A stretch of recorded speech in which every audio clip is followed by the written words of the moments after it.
Ikasampung Kabanata.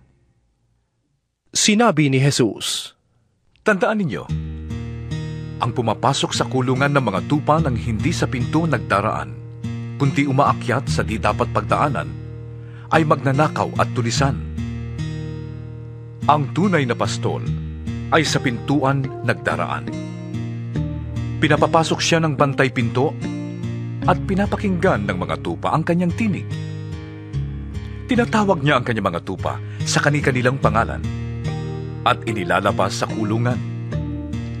Kapag nailabas na, siya'y nangunguna sa kanila at sumusunod naman ang mga tupa sapagkat nakikilala nila ang kanyang tinig. Hindi sila sumusunod sa iba, kundi patakbong lumalayo sapagkat hindi nila nakikilala ang tinig ng iba. Sinabi ni Jesus ang talinhagang ito, ngunit hindi nila naunawaan ang ibig niyang sabihin. Kaya't muling sinabi ni Jesus, Tandaan ninyo, ako ang pintuang dinaraanan ng mga tupa. Ang mga nauna sa akin ay mga magnanakaw at mga tulisan. Ngunit hindi sila pinakinggan ng mga tupa. Ako ang pintuan. Ang sinumang pumapasok sa pamamagitan ko'y maliligtas. Papasok siya't lalabas at makakatagpo ng pastulan. Kaya lamang dumarating ang magnanakaw ay upang magnakaw, pumatay at magwasak. Naparito ako upang ang mga tupa ay magkaroon ng buhay, isang buhay na ganap at kasiyasiya. Ako ang mabuting pastol. Iniaalay ng mabuting pastol ang kanyang buhay para sa mga tupa.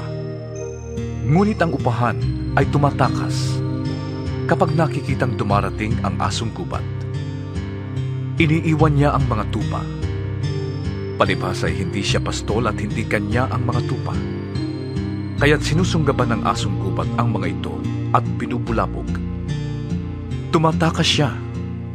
Palibhas ay upahan lamang at walang malasakit sa mga tupa. Ako ang mabuting pastol.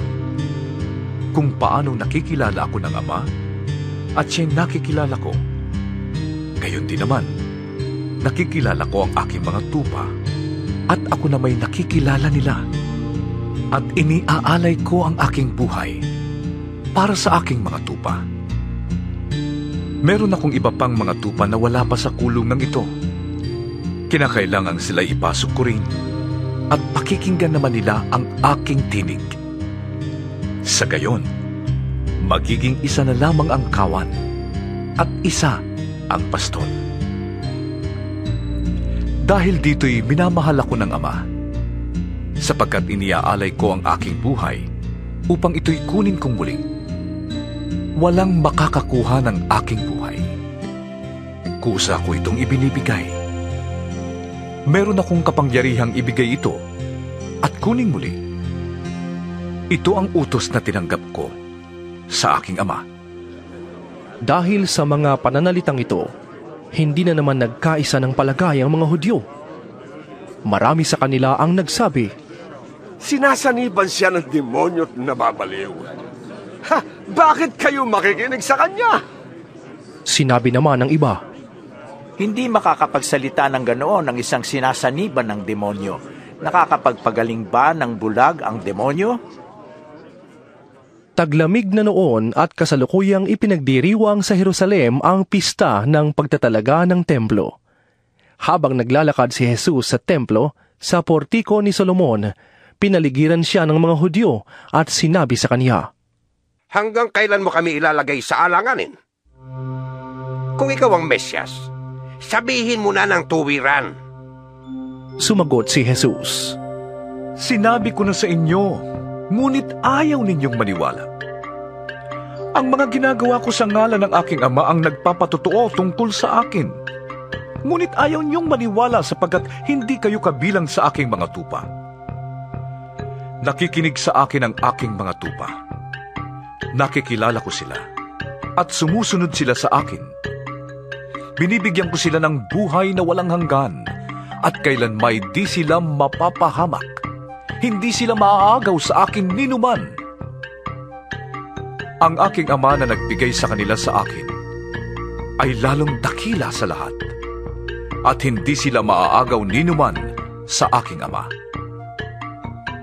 Ako at ang Ama ay iisa. Ang mga pinuno ng mga Hudyo'y muling dumampot ng bato upang batuhin siya. Kaya't sinabi sa kanila ni Jesus, Marami akong mabubuting gawang ipinakita sa inyo mula sa Ama. Alin ba sa mga ito ang dahilan at ako'y inyong babatuhin?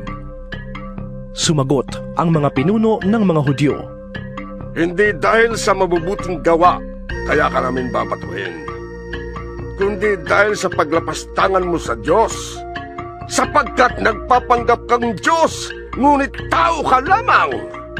Tumugon si Jesus, Hindi ba nasusulat sa inyong kautusan? Sinabi ko, mga Diyos kayo? Mga Diyos ang tawag ng kautusan sa mga pinagkatiwalaan ng salita ng Diyos, at hindi maaaring pawalang bisa ang sinasabi ng kasulatan. Ako'y hinirang at sinugo ng Ama. Paano ninyo ngayon masasabing nilalapastangan ko ang Diyos dahil sa sinabi kong ako ang anak ng Diyos? Kung hindi ko ginagawa ang mga ipinagagawa ng aking Ama, huwag ninyo kong paniwalaan. Ngunit kung ginagawa ko yan, ang aking mga gawa ang inyong paniwalaan, kung ayaw man ninyong maniwala sa akin. Sa gayon, matitiyak ninyong nasa akin ang Ama, at ako'y nasa Kanya. tinangka na naman nilang dakpin si Jesus, ngunit siya'y nakaalis.